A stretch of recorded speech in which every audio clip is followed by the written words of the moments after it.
Hi, I am Sue. I started smoking when I was 11. I did it to fit in with others. It was easy to start smoking. Do without me dinners, to pay for the cigarettes, walk home, save me bus fare, buy the cigarettes. Back in them days, they were sold single with a single match, or 5 cigarettes with 5 matches. So it was easy to smoke. I never realised how addictive and dangerous it was. Of course I wouldn't.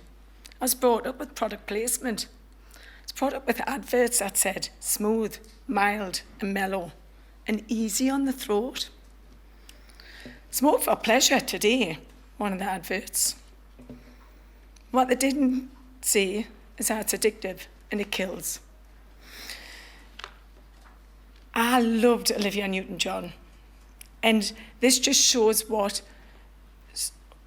the tobacco companies did. Olivia Newton-John was laughed at because she couldn't smoke. She coughed. She had no friends. They laughed at her. At the end of the film, she got a man. She was sexy. Now, the big thing about that film was her lighting the cigarette and being able to smoke and saying, "Tell me again, stud." I wanted to be her. So you know what? I wanted to be cool. I started smoking. However, roll on lots of years. 2012, I was at the age of 48. I began having a hoarse voice. After being sent for biopsies, I was told I had cancer of the larynx. As soon as I was told I had cancer of the larynx, walked out of that hospital, lit up a cigarette, phoned up my sister and went, "I've got cancer," while I was smoking. I needed that cigarette. I needed it when I was sad. I needed it when I was stressed. Anyway, I got laser therapy and was given the all clear. You would think, oh, she'll never smoke again. She's been told she's had cancer. Unfortunately, the addiction had us. The hit that I got was amazing with each cigarette I lit up. Little did I know that that hit was because I was massively addicted. And when I lit up the cigarette, I was given in to the craving. That was the hit. In my head, I needed a cigarette to stay calm. As a crutch, to socialise. Even though I'd given us cancer, I needed them because I was still addicted. My thought was, I'll never get cancer again. I've had it once. You only get cancer once. That was addiction talking. Believe me, addiction is like the devil and the angel. The angel saying, you shouldn't, can't afford it, what about your health? But the devil saying, you need it. You've got to have it. You're not going to get cancer. It won't happen to you, it happens to others. I love smoking. Believe you me, you believe that you love smoking, but that's the addiction I've since learned. I was getting diagnosed with cancer and I got lasered. Fast forward a year and I'd began smoking yet again. And again in my mind, I wouldn't get cancer a third time. Unfortunately, this time I did. And this time it was more aggressive. I needed radiotherapy.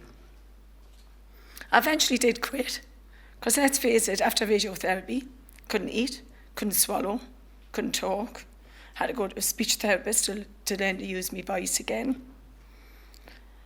So the experience, but I want to say what that experience of radiotherapy wasn't just me that went through it. It always gets us, it was my family.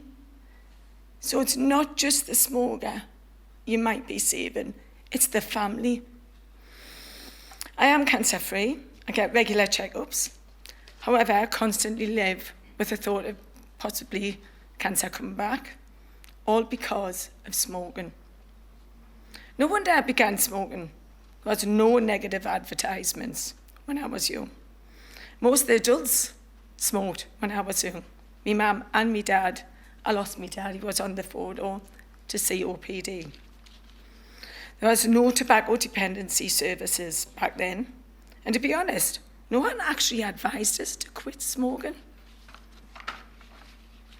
In fact, and this will shock some people, When I was pregnant with my first child, I still smoked, but I cut down. But I always felt guilty smoking. So I was only £6.12. So the second time I fell pregnant, I did quit. And I thought, wow, I've quit.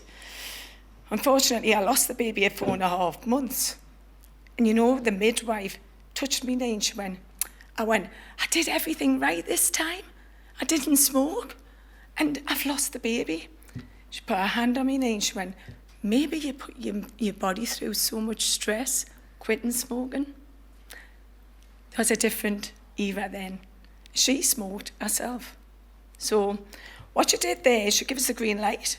Because I trust doctors, nurses, midwives. She gave us the green light to keep on smoking with me other 2 children. Because I didn't want to lose another one.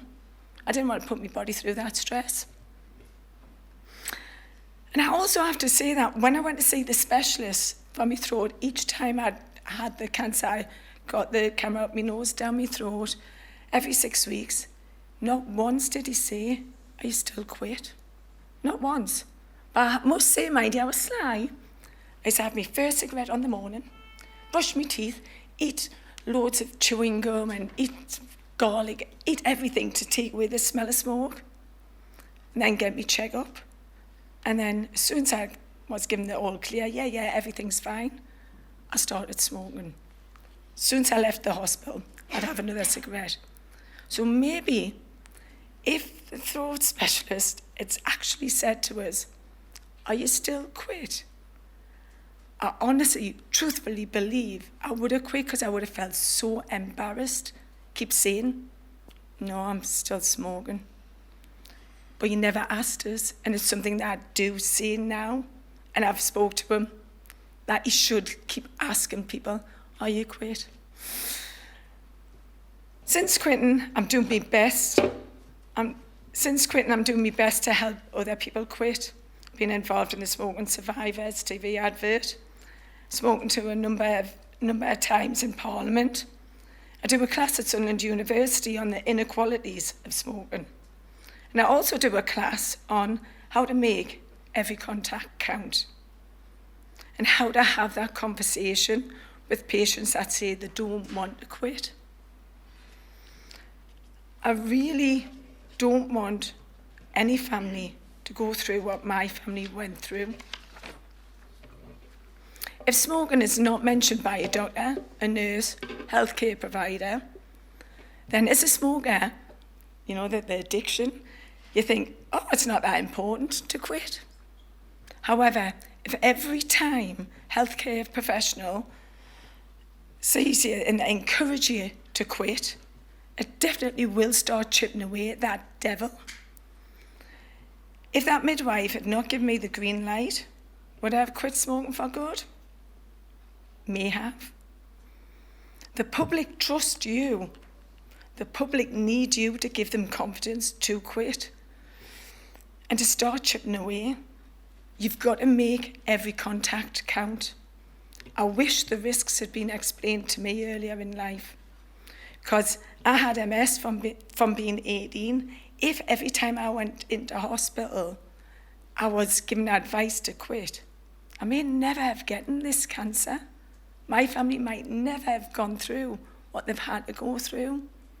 So all I say to you is that it's so important that you medics, healthcare professionals, we've got to start helping these people. You may save a life, and not just the smoker's life, but the family of losing.